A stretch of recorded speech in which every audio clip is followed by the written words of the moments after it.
1st October, 1957, 7 a.m. Better this morning, riding this over breakfast. Today he comes. My policeman is alive and well, and he is coming to meet me at the museum. I mustn't be too eager. It's essential to maintain professional distance, at least for a while. At work I'm known as a gentleman. When they say I'm artistic, I don't believe there's any hint of malice there.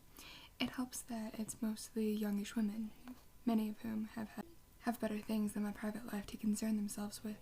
Quiet, loyal, mysterious Miss Butters, Jackie to me, stands by my side, and the keeper and the head keeper, Douglas Houghton, well, married, 2 children, girl Rhodian, member of Hove Rotary Club, but John Slater told me that members of the Houghton from Peterhouse, where he's never a definitive aesthete. Anyway, it's his business, and he's never given me so much as a hint that he knows about my minority status. Not a glance passes between us that isn't entirely official and over the board. I'll tell my policeman when he comes about my campaign to install a series of lunchtime concerts free for all in the downstairs entrance hall, music spilling on the church street during lunchtime rush. I'll say I'm thinking jazz, even though I know anything more challenging than Mozart will be an impossibility. People will stop and listen, venture in, and maybe look at our art collection whilst they're about it. I know plenty of musicians who'd be glad to have the exposure. And what does it cost to place a few seats in the hallway? But there's resistance from the powers that be. I'll stress this. Houghton's feeling is that this is a museum, which should be a place of peace. It's not a library, sir, I pointed out. The last time we had our usual discussion on this topic, we were having tea at our monthly meeting. He raised an eyebrow, looked into his cup. Isn't it a kind of library for art and artifacts? A place where objects of beauty are ordered, made available to the public. He stirred triumphantly, tapped his spoon on the side of the china. Well put, I conceded. I only meant that it needn't be silent. It isn't a place of worship, isn't it? He began. I don't mean to be profane, Hazelwood, but aren't objects of beauty meant to be worshipped? This museum provides respite from the trials of everyday life, does it not? Peace and reflection are here for those who seek it. A little like a church, wouldn't you say? But it's not nearly as suffocating, I thought. Whatever else this place is, it does not condemn. Absolutely right, sir, but my concern is to widen the museum's appeal, to make it available, attractive even to those who wouldn't normally seek out such experiences. He made a low gurgling noise in the back of his throat. Most admirable, Hazelwood. Yes, we all agree, I'm sure. But remember, you can take the horse to water, but you can't make the bugger drink, I shall make my changes, Houghton or no Houghton, and I'll make sure my policeman knows about it. 7 p.m. Rain means a busy day at the museum, and today water slooshed down Church Street, raging against car tires and bicycle wheels, soaking shoes and splashing stockings. And so in they came, faces damp and shiny, collars darkened by rain, seeking shelter. They pushed through the stiff door, shook themselves, stuffed their umbrellas into the steaming rack made for the dry place. Then they stood and dripped on the tiles, glancing at the exhibits, keeping one eye on the windows, hoping for a change in the weather. Upstairs I was waiting. I had a gas heater installed in my office last winter, considered lighting it to cheer the place up a bit on the gloomy days, but decided it was unnecessary. The office would suffice, would impress him enough. Mahogany desk, rotating chair, large window looking out over the street. I removed some papers from the armchair in the corner so that he would have somewhere to sit, gave Jackie instructions for the tea at around 4:30. A pile of correspondence kept me busy while I waited for a while, but mostly I watched the rain course down on the panes. Checked my watch quite a bit, but I had no plan of action. I didn't quite know what I would say to my policeman. I trusted we would get off on the right foot somehow, and the way forward would become clear. Once he was in the room right before me, everything would be all right. Precisely 4 o'clock, a call from Vernon on the front desk informed me that my policeman had arrived.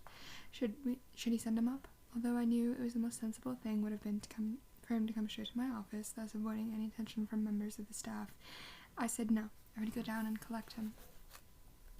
Well, I wanted to show him the place, to walk up the sweeping staircase with him. As he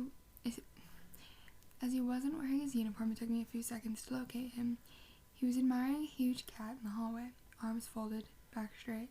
He looked much younger without his silver buttons and tall helmet, and I liked him even more.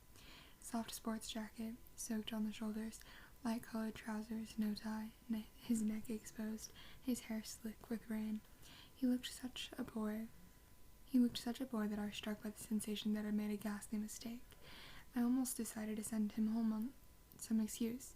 He was too young, too vulnerable, and far too beautiful. Thinking all of this, I stood at the bottom of the step and watched him for a moment as he studied the enormous cat. "Feed it money and purrs," I said, approaching him. I held out a professional hand, which he took without hesitation. Immediately I changed my mind. This was no mistake. Sending him home was the last thing I was going to do. "So glad you could come," I said. "Have you been here before?" "No, I don't think so." I waved a hand. "Why would you? Musty old place." But I call it home, of sorts. I had to stop myself from bounding up the steps 2 at a time as he followed me up the stairs. "We do have some exquisite displays, but I don't suppose you've plenty of time," he said. "Early shift weekdays.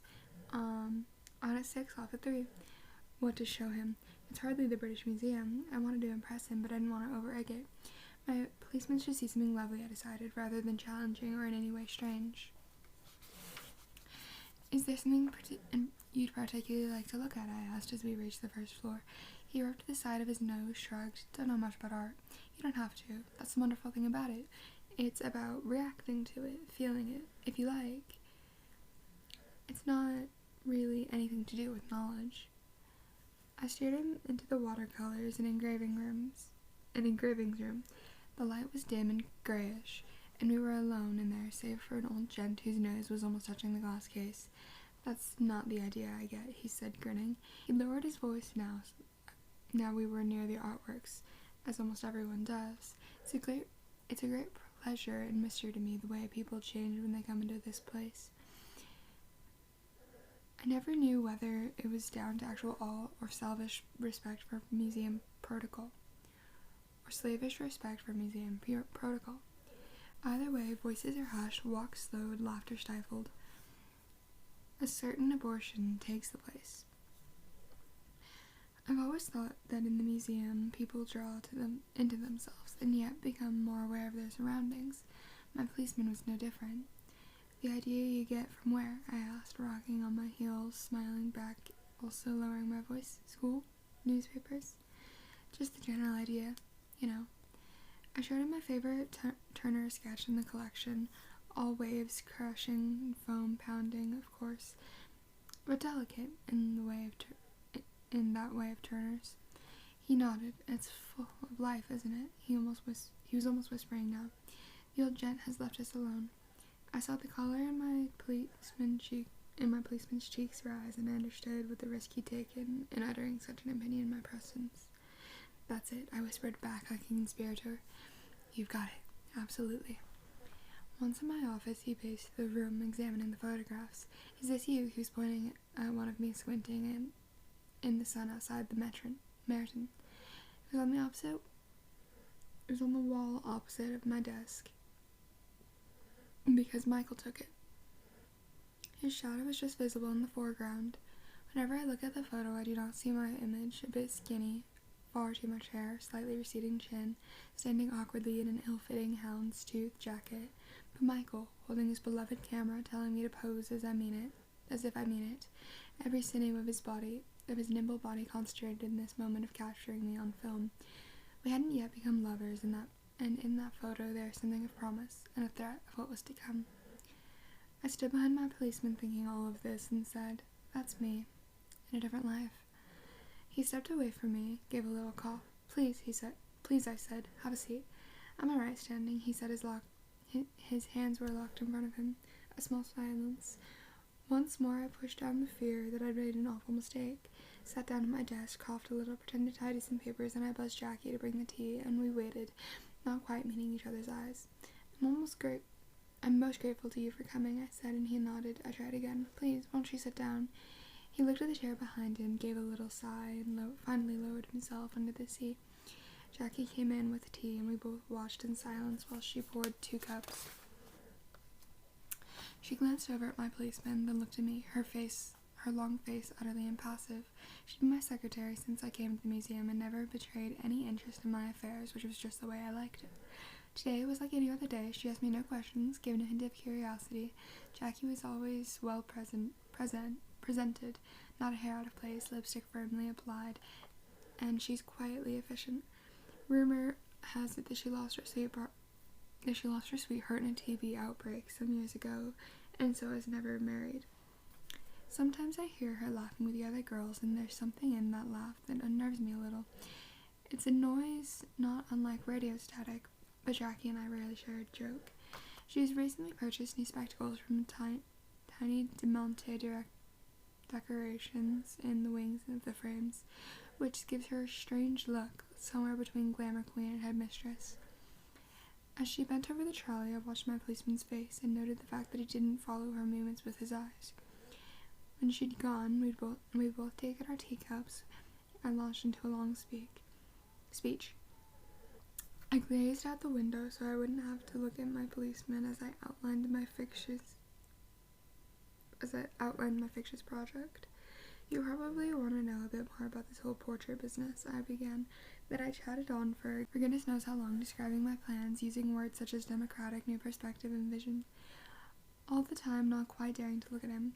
More than anything, I wanted his big body to relax into those worn cushions, and so I went on and on, hoping my words would put him at ease, or perhaps even bore him into submission. When I finally finished, there was a pause before he set his cup down and said, I've never been drawn before. I looked at him then, and saw his grin, the soft open collar of his shirt, his hair resting on my anti-macassar. I said, nothing to it. All you have to do is sit still. When do we start? I hadn't anticipated this eagerness. I supposed it would take a few meetings before we'd actually begin work. A bit of warm-up time. I hadn't brought any materials with me. We have started, I said. He looked puzzled. Getting acquainted is part of the process. I won't make any sketches for a while. It's important we strike up a rapport beforehand. Get to know each other a little. Only then will I be able to translate your personality into a drawing. I paused, wondering if I could get away with this line of persuasion. I can't draw you if I don't know who you are. Do you see? His eyes flickered towards the window. So, no drawing today? No drawing. Seems a bit strange. He looked directly at me and I did not look away. Standard procedure, I said, and then I smiled and added, well, my procedure anyhow. From the surprised look on his face, I sensed the best thing to do was to press on regardless. Tell me, I said, do you like being a police constable? Is this part of the procedure? He was smirking a little, shifting about in his seat. If you like. He gave a short laugh.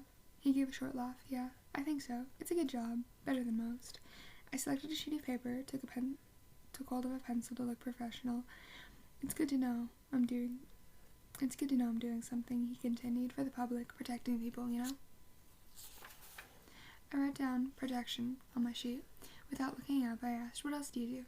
What else? Besides your job? Oh, he thought for a moment. I swim in the swimming club. That explained the shoulders. Even at this time of year? Every day of the year, he announced with simple pride. I wrote down pride. What does it take to be a good sea swimmer, do you suppose? There was no hesitation in his answer. Love of the water. You've got to love being in it. Imagine his arms cutting through the waves, his legs twisting in seaweed. I wrote down love. Then I wrote down a line through that word and put water. Look, Mr. Hazelwood. Patrick, please. Can I ask you something? He leaned forward in his seat. I put my pencil down. Anything. Are you one of those... you know... He twisted his hands together. What? One of those modern artists? I almost laughed. I'm not sure what you mean. Well, like I said, I don't know anything about art. But what I mean is, when you draw me what I look like, it will look like me, won't it? Not like one of those not like one of those new tower blocks or something. I did laugh then. I couldn't help myself. I can assure you, I said, I could never make you look like a tower block. He seemed a bit put out. Alright, just had to check. You never know. You're right. Quite right. He looked at his watch. Same time next week, I asked. He nodded. At the door, he turned towards me and said, "Thank you, Patrick." I can still hear him saying my name. It was like hearing it uttered for the first time. Same time next week, and age until then. 3rd October, 1957. 2 days since he came, and I'm already losing my mind with impatience. Today, Jackie suddenly asked, "Who was that young man?"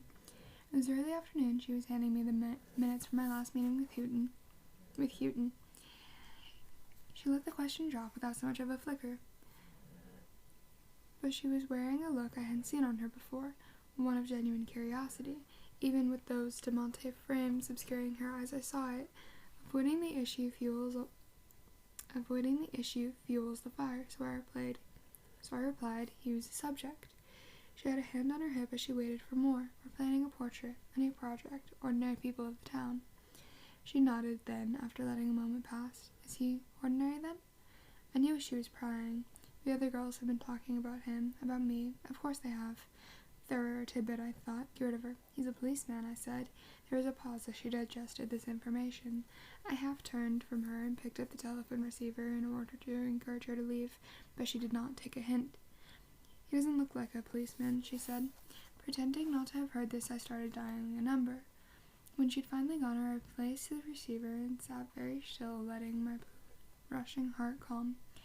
Nothing to worry about, I told myself, just natural curiosity. Of course the girls wanted to know who he is, a handsome young stranger.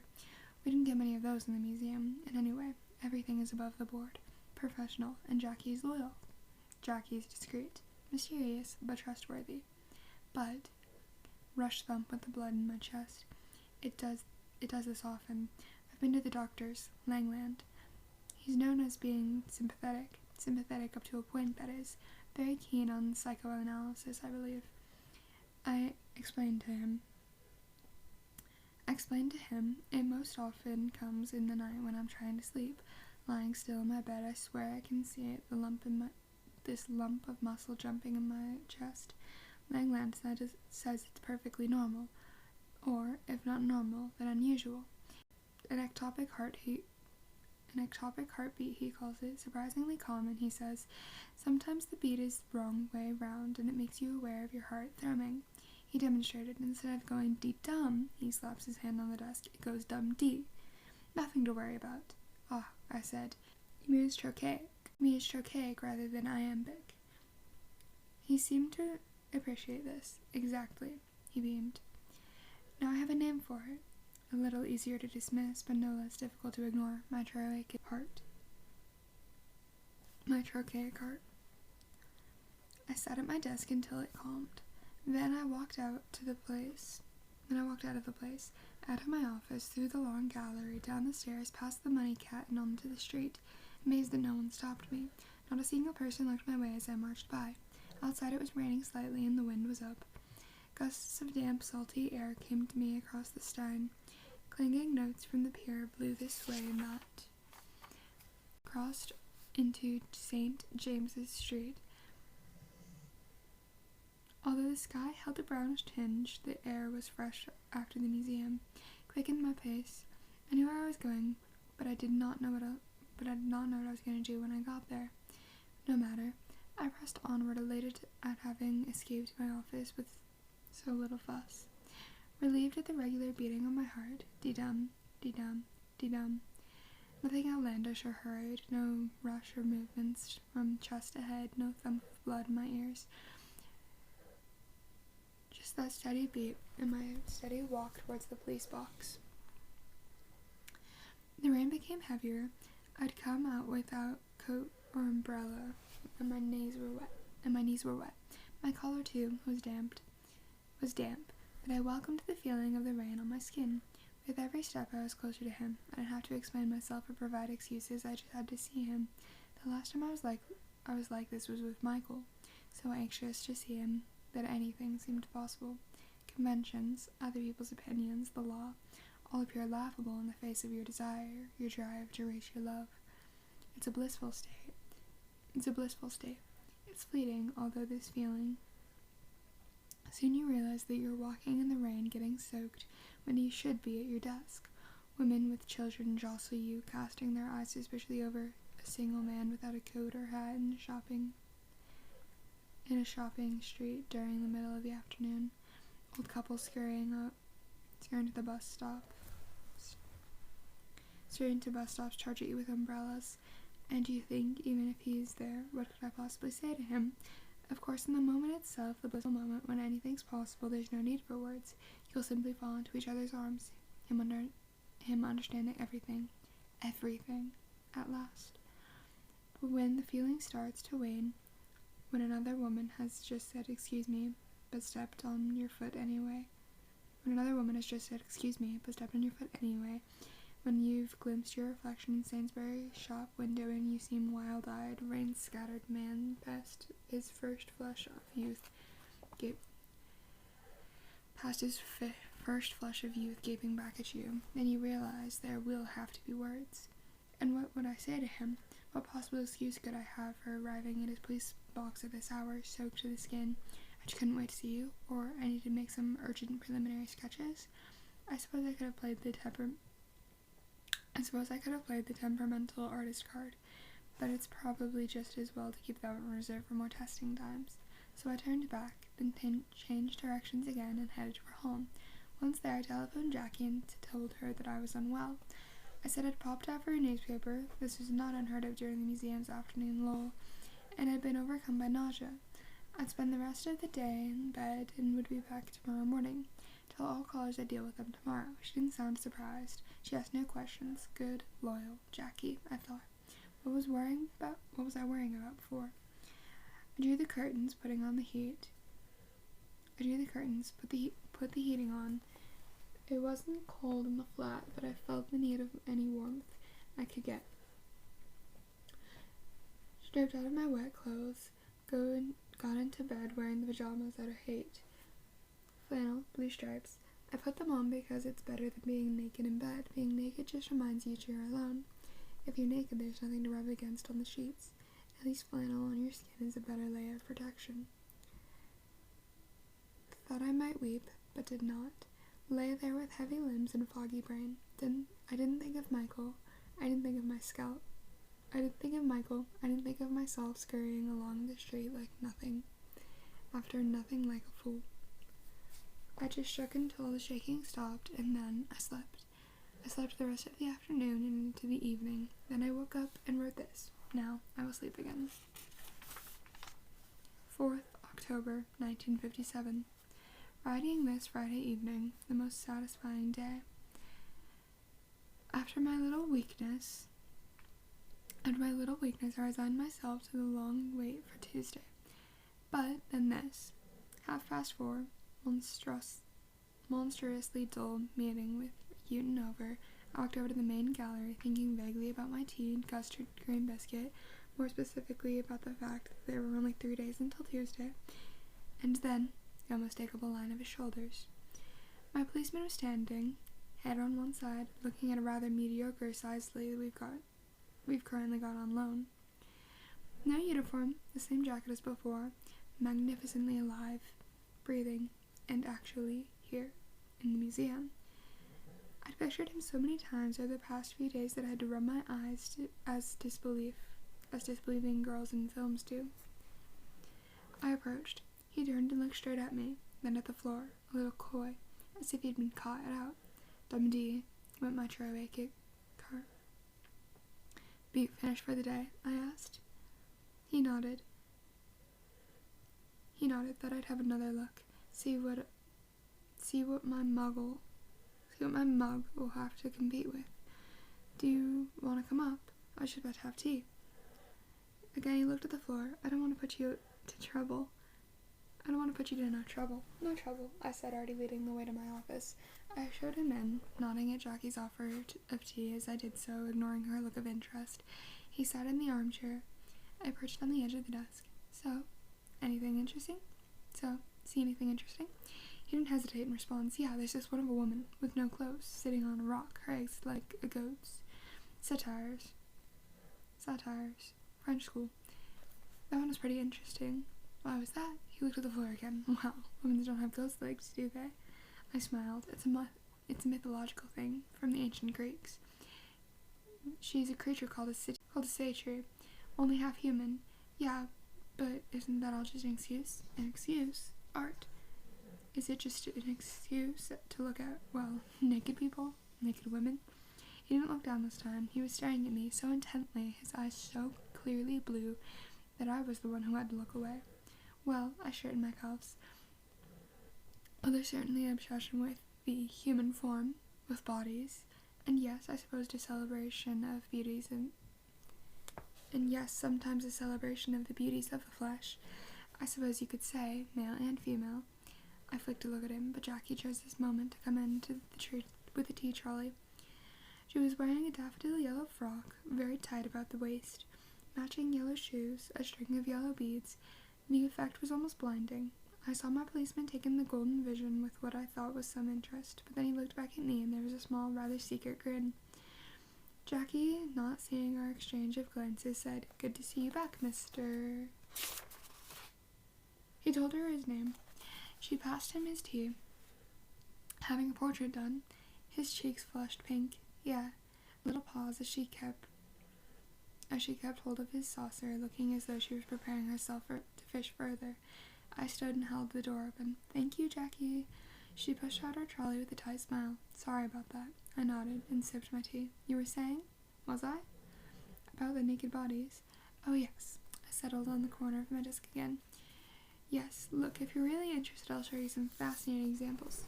Now, if you have time." "All right," he said, helping himself into the second biscuit. He eats rapidly, even noisily, his mouth slightly open, enjoying himself. I offered him the plate. "Take as many as you like," I said, "then I'll show you something." We had a half hour before closing time. I decided to cut to the chase, the bronze Icarus. We walked side by side in silence until I said, "I don't mean to be rude, but it's unusual, isn't it, for a policeman to be interested in art? Do any of your colleagues feel the same way? Do you think?" He gave a sudden laugh. It was loud and uninhibited, and it echoed throughout the gallery. "God, no," he said. "That's a shame." He shrugged. "Down at the station, if you like art, you're wet. Or worse." A look at each other. His eyes were smiling. I swear it. "Well, that's the general perception, I suppose. I only know one other person who likes it." "And who's that?" Girl I know. A friend. She's a teacher, actually. Books are more her line, though. But we do have, discussions. About art. About all sorts. I'm teaching her how to swim." He gave another laugh, softer this time. "She's no good, though. Never gets any better." "I'll bet she doesn't," I thought. I pressed on, guiding him to the sculpture gallery. "Friend," he'd said, "a small revelation, nothing to get panicked by." As he talked about her, the color in his face remained constant. He hadn't once avoided my gaze. "Friend, I can deal with. Friend, girlfriend, sweetheart, fiancé, I can deal with all of those. I've had some experience. Michael had a girlfriend, after all. Dim little thing she was.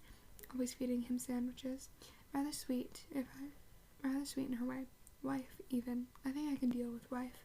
Wives are at home. That's a good thing about them. They're at home. They're silent. They're glad to see the back of him. Usually. Lover, I cannot deal with. Lover is different. This," I said, "is Icarus, by Alfred Gilbert. It's a cast, unknown to us at the moment." There he was, his wings about him like a bullfighter's cape, and no fig leaf.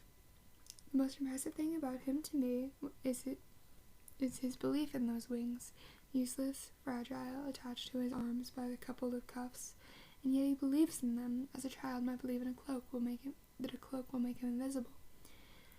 He is youthfully muscular, standing with his hip on one side, his leg bent, and his gleaming chest catching the spotlight above. The line from his throat to his groin curved delicately. He stands alone on his rock, looking coyly down. He's both serious and absurd, and he is beautiful. My policeman and I stood before him, and I said, "You know the story?" He gave me a sideways glance. Greek mythology again, I'm afraid. Icarus and his father Daedalus escaped from the prison using wings they'd made from feathers and wax, but despite his father's advice, Icarus flew too close to the sun, his wings melted, and, well, you can guess the rest. It's a story often told to school children to warn them against being overambitious and to impress upon them the importance of listening to their fathers. He was bending over, breathing on the glass case. He moved around, taking in the boy from all angles, whilst I stood back and watched. We caught each other's reflection in the glass, our faces merging and warping with Gilbert's golden Icarus. I wanted to say to him, I can't swim. Teach me to go through the waves with you. But I did not. Instead, as brightly as I could, I told him, you should bring her here. Who? Exactly the response for which I'd hoped. Your friend, the school teacher, Marion. Your friend, the school teacher. Oh, Marion. Even the name's school teacherly. It brings to mind thick stockings and even thicker spectacles. Bring her to the museum and to meet me. He straightened up, put a hand on his neck, frowned. Do you want her to be part of the project? I smiled. Already he was worried about being usurped. Perhaps, I said, but you're our first subject. We'll see how that goes, shall we? You still coming? Tuesday. On impulse I added, would you mind changing the venue? There's not really enough space in my office or the necessary equipment. I pulled a card from my pocket and handed it to him. We can meet here instead. It would have to be a bit later, say 7:30? He looked at the card. Is this your studio? Yes, and it's where I live.